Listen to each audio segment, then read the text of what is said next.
मैं किसी को भी गंदे पैरों से अपने दिमाग से नहीं गुजरने दूंगा। महात्मा गांधी का ये वक्तव्य उनकी स्वच्छता के प्रति गंभीरता को दर्शाता है।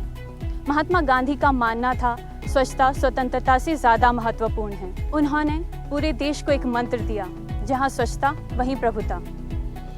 बापू के सपने को साकार करती ये पंचायत कोलू जुब्बल पंचायत, जो जिला शिमला में विकासखंड मशोबरा के अंतर्गत आती है। चलिए चलते हैं इस पंचायत में और जानते हैं किस प्रकार के विकास कार्य, स्वच्छता से संबंधित कार्य इस पंचायत में किए जा रहे हैं। अब हमारे साथ जुड़ चुके हैं कोलू जुब्बल पंचायत के प्रधान जी।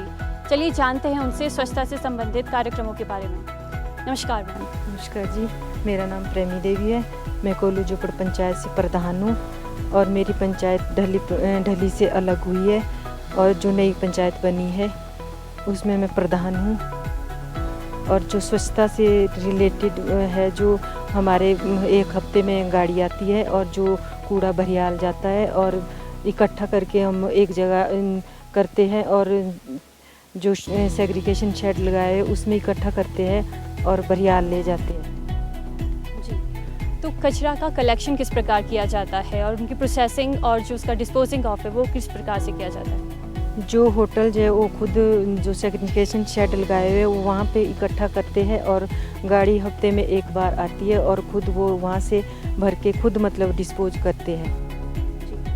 स्वच्छ भारत मिशन के अंतर्गत क्या क्या सुविधाएं सरकार द्वारा प्रदान की जा रही हैं?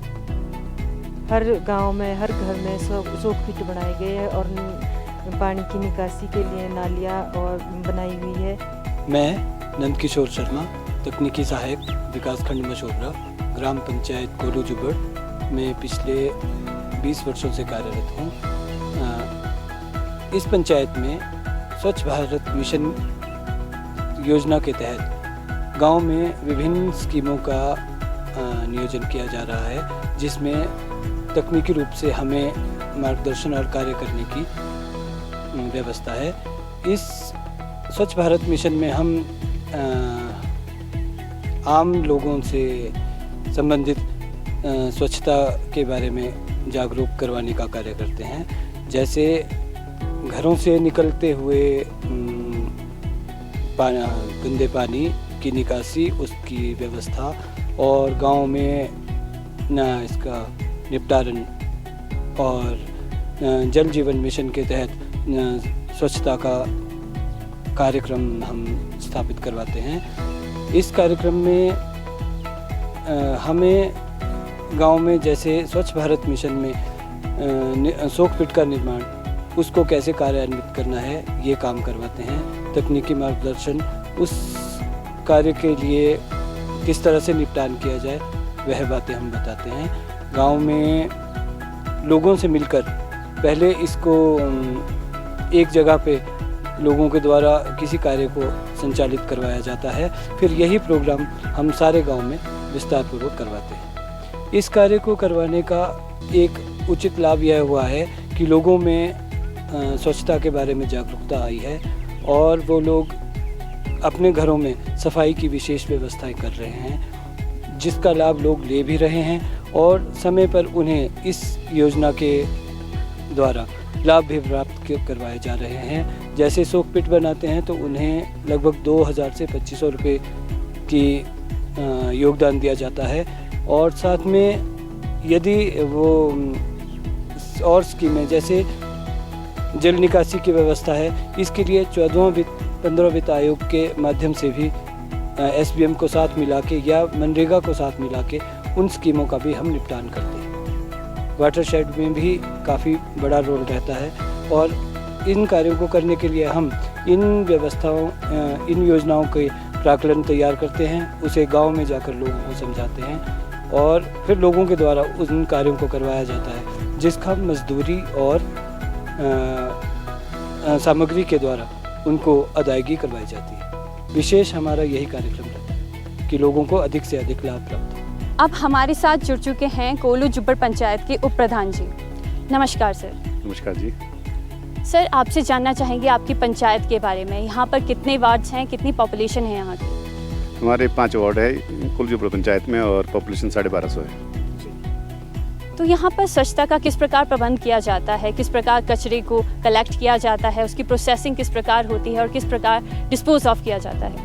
यहाँ पे कचरे को हम पूरे हफ्ते कलेक्ट करते हैं और उसके बाद गाड़ी जाती है हमारे बरियाल के लिए और उसमें हम बरियाल बेचते हैं सारा कचरा जो हमारी पंचायत से निकलता है। तो ये जो कचरा निकलता है ये क्या डेली बेसिस पे आप कलेक्ट करते हैं या कितने दिनों में आप कलेक्ट करते हैं? इसमें 7 दिनों तक हम इकट्ठा करते हैं और 7 दिन के बाद हर वीरवार को गाड़ी जाती है बरियाल के लिए। तो जो कचरा है उसको गीला और जो सूखा कचरा है उसको अलग करने का क्या प्रबंध है? सेग्रीगेशन शेड ही हमारे अलग अलग बने हैं, सूखे के लिए अलग है और गीले के लिए अलग है। तो घरों के स्तर पर ही क्या ये सेग्रीगेशन हो जाता है कि आप अलग से इसका सेग्रीगेशन करते हैं? जो ग्रामीण क्षेत्र है ना उसमें तो गीला कचरा है नहीं, बहुत कम निकलता है। लोग वर्मी कंपोस्ट बना देते हैं, कंपोस्ट में उसको डाल देते हैं। हमारे पास जो कुछ एक होटल्स का एरिया है उसको हम उनका गीला कचरा लेके हम बेचते हैं। सूखा कचरा भी कई प्रकार का होता है तो उसका सेग्रीगेशन आप कैसे करते हैं? सूखा तो बरियाल जाता है सारा, बाकी वो वहीं पे करते हैं। जो उसका छांटने का काम है वो सारा उनके द्वारा ही किया जाता है वहाँ पे। तो जो कांच निकलता है, जो प्लास्टिक निकलता है, क्या उसे आप अलग नहीं करते हैं? यहाँ पे तो हमारे पास ऐसा कांच का तो बहुत कम है ना, कांच नहीं है हमारे पास, ज़्यादा प्लास्टिक है और कागज़ और वो जो होटलों से निकलने वाला वेस्ट है वही है, वो सारा इकट्ठा ही जाता है। तो जगह जगह पर हम देखते हैं आज होटल है, होटल का जाल बिछ चुका है, टूरिस्ट जगह जगह आते हैं, तो उनके प्रकार से जो कूड़ा कचरा फैलाया जाता है उसका प्रबंधन आप कैसे करते हैं? हमारी पंचायत में जो होटल है ना वो तो होटल से वाले ही कलेक्ट कर लेते हैं सारा कचरा, वहाँ पे होटलों में ही जो ठहरते हैं वो वहीं पे रहता है। बाकी जो रोड साइड पे है उसके लिए हमारे महिला मंडल है, युवक मंडल है और सेल्फ हेल्प ग्रुप है, ये लोग हफ्ते 15 दिन में या महीने में एक बार इकट्ठा होकर सारी सफाई कर देते हैं और उसको कलेक्ट करके फिर हम गाड़ी से भेज देते हैं। तो इसके लिए जो फंड अवेलेबल हो पाता है या फिर आप अपने स्तर पर कुछ कार्य करते हैं, कुछ कर लगाते हैं, कुछ उपकर लगाते हैं? कलेक्शन करते हैं हम, जिनसे कचरा लेते हैं उनसे हम उसके हिसाब से, जैसे होटलों से तो उनके से अलग है, जो गांव घर से दे रहा है कचरा उससे अलग है, इस तरह से रेट फिक्स किए हुए हैं, उनसे किराया लेते हैं पैसा। अब बात करते हैं जल निकासी की, तो आपके क्षेत्र में जल निकासी की क्या व्यवस्था की गई है? हमारे क्षेत्र में एक तो स्लोपी एरिया है सारा ना, इसमें जल का ठहराव है नहीं कहीं पे, और जो रोड साइड्स हैं या घरों के पास है वहाँ पे ड्रेनेज बनी है। तो क्या ये कम्युनिटी लेवल पे ड्रेनेज बनती है या फिर इंडिविजुअल बेसिस पे बनती है? ये पंचायत की तरफ से बनाई गई है, जैसे रोड साइड की तो पंचायतों ने बनाई है, अभी बन रही है, आगे के लिए भी हमारे पास कई स्वीकृतियाँ हैं जिसमें हमने ड्रेनेज का काम करना है। SDM में भी है हमारे पास स्वीकृतियाँ, वो सारा चल रहा है। मेरा नाम आशा शर्मा है, मैं घोघी महिला मंडल की प्रधान हूँ और हमारे महिला मंडल में 27 महिलाएं जुड़ी है और स्वच्छता से लेकर हम हर महीने सारी औरतें मिलके सफाई करते हैं, सड़क के आसपास झाड़ियाँ काटते हैं, पानी के पास हम बाउंड्री की सफाई करते हैं और जो भी मतलब सभी महिलाओं को, सभी लोगों को बताते हैं कि कूड़ा करकट बोरे पर नहीं डालना कहीं भी। मेरा नाम प्रेमा शर्मा है जी, मैं महिला मंडल के सदस्य हूँ और कोषाध्यक्ष भी हूँ जी। हमारे महिला मंडल में 27 औरतें हैं जी और सभी जो हैं एक्टिव हैं, कोई भी ऐसे नहीं है। हमारी मीटिंग होती है जी महीने में एक, उसमें कई बार एब्सेंट हो जाती है पर मैक्सिमम लेडीज जो आती हैं जी। सफाई के लिए हमने महीने में एक दिन रखा होता है जी, तो हम सबको मैसेज करते हैं भाई इस दिन हम झाड़ियाँ भी काटेंगे, कूड़ा भी इकट्ठा करेंगे और बावड़ी की जहाँ हमारे नेचुरल रिसोर्स है पानी का, उसकी भी हम सफाई करते हैं जी। और जो हमारे गीला कचरा होता है उसके लिए हम अपनी आपस में बात करते हैं कि भाई हमारे जो पशु पाले हैं हमने, गीला कचरा उनको खिला भी सकते हैं और जो सॉकपिट बने उसमें भी डाल सकते हैं। सूखे कचरे के लिए जो तो कागज़ वगैरह होते हैं जी उसको तो हम घर में हमाम में भी जला देते हैं जी। जो प्लास्टिक वगैरह होता है उसको हम नहीं जलाते, भाई पोल्यूशन होता है, प्रदूषण होता है, वो जलाना ठीक नहीं है। तो हमारी सारी औरतें जो हैं जी वो बिल्कुल एक्टिव हैं सफाई के मामले में भी। आजकल हमारे महिला मंडल बन रहा है जी, क्योंकि हमारा महिला मंडल बिल्कुल जीर्ण शीर्ण अवस्था में था जी, तो हमने अपने विधायक जी से यहाँ पर रिक्वेस्ट की कि हमारा महिला मंडल कभी भी हमारे सिर के ऊपर गिर सकता है, तो उन्होंने हमारे लिए विधायक निधि से पैसा भी दिया है जी। अभी आप देख सकते हैं जी उसको जाके कि भैया कितना अच्छा हुआ है वो। नमस्कार, मेरा नाम अंजना है, मैं धगोगी गांव से हूँ और हमारा जो महिला मंडल है धगोगी महिला मंडल, इसकी मैं सदस्य हूँ और सचिव भी हूँ। और इसमें जो हमारे कार्य रहते हैं स्वच्छता के उस पर जो है सब महिलाएं, महीने में जो हमारी मीटिंग होती है उस दिन हम सब महिलाएं इकट्ठा होकर अपने आसपास साफ़ सफाई, पानी के स्रोत के पास और जो जो धगोगी हमारा गांव है, इसमें सड़क से लेकर मेन जो हमारी सड़क है और नीचे गांव तक झाड़ियाँ वगैरह, कूड़ा कचरा उठाना और उसको इकट्ठा करके जला देना। झाड़ियाँ वगैरह ये भी काट के इसको हम जला देते हैं। हम अपने घरों को तो खूब साफ़ सुथरा रखते भी हैं और रखना भी चाहते हैं जी, पर जो घर का जो कूड़ा कचरा है वो आम लोग जो है बाहर फेंक देते हैं। बाहर, जबकि बाहर नहीं फेंकना चाहिए, गंदगी फैला देते हैं सब लोग बाहर। घर के सफाई के साथ साथ हमको बाहर का भी ध्यान रखना है, जिसके लिए हमें आम लोगों के, बच्चों से लेकर बड़ों तक जो है वो उनको बताना है कि कचरा हर जगह ना फेंकें। या तो अगर कुछ खा भी रहे हैं तो वो कोई पैकेट होते हैं या कोई अपने बैग में भर के घर लाएं, जगह जगह सड़कों में ना फेंकें। और हम सब लोगों की नैतिक जिम्मेदारी बनती है कि हम लोग जो है जगह जगह कूड़ा ना फेंकें, और अगर कहीं कूड़ा मिले तो उसको उठा के कचरे में डालें, जगह जगह ना फैलाएं। बात करते हैं ग्रे वाटर मैनेजमेंट की। वो जल जो हमारे किचन से निकलता है, बाथरूम से निकलता है, तो उसके मैनेजमेंट के लिए किस प्रकार की सरकारी योजनाएं हैं? उसके लिए SPM के थ्रू हमारे को ग्रांट्स मिल रही हैं और हमारी पंचायत में लगभग 100 से ज़्यादा जो है सोक पिट बन चुके हैं और हम हर परिवार को 2000 रुपये एक सोक पिट बनाने के लिए दे रहे हैं। तो सोक पिट बनाए जा रहे हैं इंडिविजुअल लेवल पे, तो जो सेप्टिक टैंक है उसको बनाने के लिए भी कोई सुविधाएं सरकार द्वारा दी जा रही हैं? लगभग अभी तो सब खुद ही बना रहे हैं, बाकी कुछ एक लोग जो गरीब लोग हैं उनके लिए शौचालय के लिए 12,000 रुपये की अनुदान राशि सरकार की तरफ से दी जा रही है।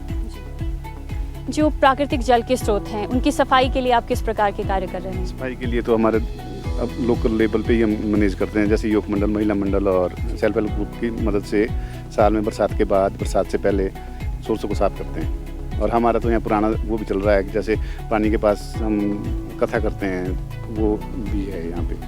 अभी हमने 15 दिन पहले हमारे यहाँ पे जो हमारा सोर्स है वहाँ पे हमने इस तरह का वो एक्टिविटी की है। पूरे गाँव के लोग वहाँ पे आए थे, सफाई भी की है और वहाँ पे कथा भी की है। मैं जोगिंदर सिंह वर्मा, पंचायत सचिव, ग्राम पंचायत कोल्लू झुपड़ तारापुर, विकास खंड मुशोबरा। स्वच्छ भारत मिशन के अंतर्गत ग्राम पंचायतों को सरकार व विभाग के दिशा निर्देश समय समय में जो दिए जाते हैं उसके बारे में पंचायत ग्राम सभाओं, मीटिंगों का आयोजन, पंचायत बैठकों का आयोजन व ग्राम सभा में सभी लोगों को SPM के अंतर्गत अनुदान राशि प्राप्त हो रही है उसके बारे में जानकारी दी जाती है और जागरूकता की जाती है कि स्वच्छ भारत मिशन को कैसे सफल बनाया जाए, उनके सुझाव लिए जाते हैं। और जो स्वच्छ भारत मिशन के अंतर्गत पैसा आता है उसमें ग्राम पंचायत द्वारा सोक पिट का कार्य करवाया गया है, नालियों का करवाया गया है और सेग्रीगेशन शेड बनाए गए हैं, कूड़ादान बनाए गए हैं। और हमारे ग्राम पंचायत में हर वीरवार को गाड़ी आती है और कूड़ा इकट्ठा होता है, उसको भरियाल ले जाते हैं। और चुनौतियाँ तो इसके विषय में बहुत ज़्यादा है क्योंकि हमारे टूरिस्ट प्लेस है, बाहर के लोग आते हैं, जगह जगह वो कूड़ा फेंक जाते हैं। यहाँ तक कि हम कई बार महिला मंडल, युवक मंडल, सेल्फ हेल्प ग्रुप, पंचायत प्रतिनिधि सब इकट्ठे होकर सफाई का अभियान करते हैं और लोगों को जागरूक करते हैं कि इस तरह की गंदगी ना फैलाएं। जगह जगह बोर्ड लगाए जाते हैं और लोगों को जागरूक करने के लिए जहाँ भी लोगों का समूह, ग्राम सभा, मासिक बैठक, महिला मंडल, युवक मंडल, आंगनवाड़ी, सभी को ये निर्देश दिए जाते हैं कि भी सब अपने स्तर पर स्वच्छता का ध्यान रखें। प्लास्टिक आज की जो सबसे चुनौती है वो प्लास्टिक से बहुत ज़्यादा है क्योंकि प्लास्टिक का बहुत ज़्यादा सामान यूज़ करते हैं लोग, आते जाते जगह जगह डाल जाते हैं। उसके लिए भी जागरूकता की जाती है कि सरकार द्वारा स्वच्छ भारत अभियान जो चलाया गया है उसके लिए हम सबको जागरूक होना है ताकि इसको स्वच्छता के रूप में सफल किया जा सके।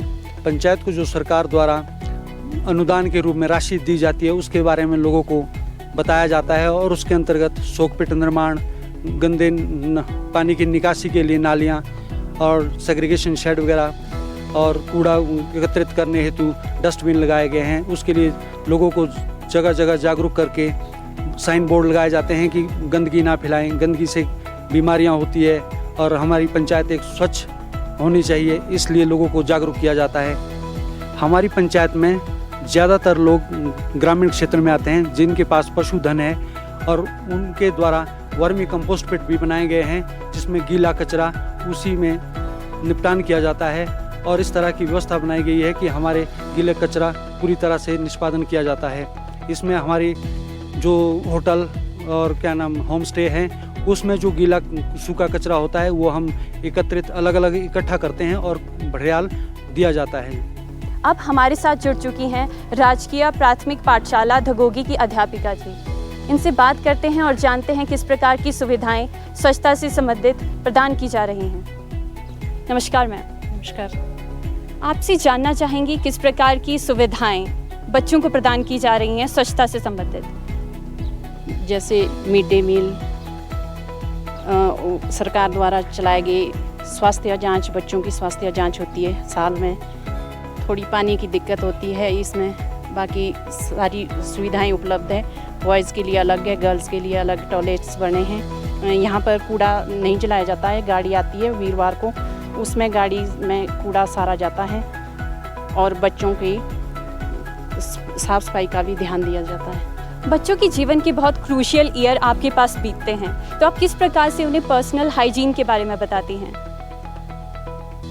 पहले तो बच्चे को बैठना, फिर उनको इसके बारे में बताना, हैंड वॉश वगैरह कैसे किया जाता है, तो उसके बारे में जानकारी देनी कि पहले क्या करना है, हैंड वॉश लेना है, फिर हाथ किस तरह से धोने हैं, क्या करना है, फिर उनको पूरी तरह से उनको हम सारी जानकारी देते हैं।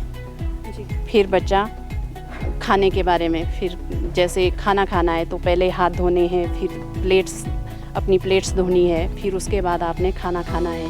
पीएम पोषण स्कीम के अंतर्गत बच्चों को भोजन दिया जाता है, तो भोजन की शुद्धता आप कैसे मेंटेन रखती हैं?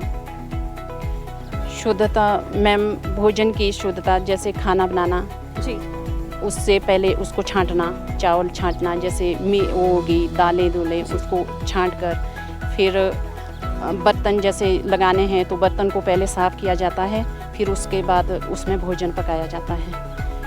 फिर भोजन पकाया जाता है, फिर बाद में 1 बजे लंच होता है, तो उनको बच्चों को लाइन में रोल नंबर वाइज बिठाया जाता है और बच्चों को पहले थालियां धोते हैं, फिर उसके बाद वो खाना परोसा जाता है, फिर खाना खाते हैं और एक एक करके रोल नंबर वाइज बिठाए जाएगा बच्चों को, फिर खाना परोसा जाता है, वाचिका परोसती है, फिर बच्चे मंत्र उच्चारण करते हैं और भोजन शुरू करते हैं। जी, कई बार सुनने में आता है जो भोजन है उसकी गुणवत्ता अच्छी नहीं है, इसे आप कैसे देखती हैं? मैम, हम खुद चेक करते हैं, फिर जैसे पेरेंट्स होते हैं वो भी बीच में आकर चेक करते हैं, फिर हम यही वो देखते हैं कि बच्चों के खाने में कोई कमी ना रह जाए, हम अच्छा से अच्छा भोजन की सुविधा प्रदान करते हैं। सुपरविज़न के लिए कितने प्रकार के दौरे होते हैं? कोई अपर लेवल से भी कोई यहाँ पर सुपरविज़न के लिए आता है? यस मैम, आते हैं। जैसे हमारे शिक्षा विभाग से आते हैं, बीओ सर आते हैं, डिप्टी डायरेक्टर सर आते हैं और प्रिंसिपल्स आते हैं, सारे वो जांचते हैं मैम, फिर रिकॉर्ड देखते हैं और भोजन का भी निरीक्षण करते हैं। जी, स्वच्छता से संबंधित क्या क्या आप उन्हें सिखाती हैं? बच्चों को किस प्रकार से आप ये बताती हैं कि हमें स्वच्छता कैसे रखनी चाहिए? पहले तो अपने आप को साफ रखना, जैसे कपड़े साफ रखना, हाथ साफ रखना, मुंह दांत, जैसे रोज़ नहाना, ब्रश करना, ये चीज़ें हम बच्चों को सिखाते हैं। खाना बनाते समय सबसे पहले तो ये पानी की स्वच्छता का ध्यान रखना पड़ता है। फिर जो चावल में थोड़े कंकर हो या किसी भी प्रकार का कूड़ा हो उसको साफ किया जाता है। हाँ जी, अब तो हमारे को सुविधा इस तरह से है जी, जैसे एप्रन है, टोपी है भाई, ताकि हमारे इसमें बाल ना जाए खाना बनाने के इसमें। हाँ जी, हाथ के लिए ग्लव्स होते हैं जी। बच्चों को सबसे पहले ये कि जब लंच किया जाता है उनको ये बोलते हैं कि लाइन में खड़े हो और उसके बाद साबुन से अपने हाथ साफ धो लीजिए और उसके बाद थालियाँ दी जाती जो साफ करनी होती जी। ऐसे तो साफ मैं भी बाहर से खुद करती हूँ जी। फिर खाना परोसते बार रोल नंबर वाइज बच्चों को बिठाया जाता है जी, जैसे पहली क्लास, दूसरी क्लास, तीसरी क्लास, ताकि बच्चे आपस में ना लड़े। गांव लोकतांत्रिक व्यवस्था का आधार होते हैं। यदि हमारे गांव स्वच्छ, सुंदर और समृद्ध होंगे तो वास्तव में भारत विकास की राह पर अग्रसर होगा।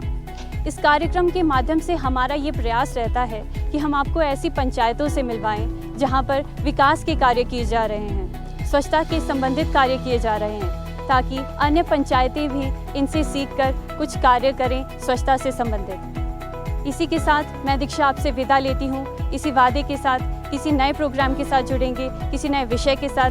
तब तक के लिए नमस्कार।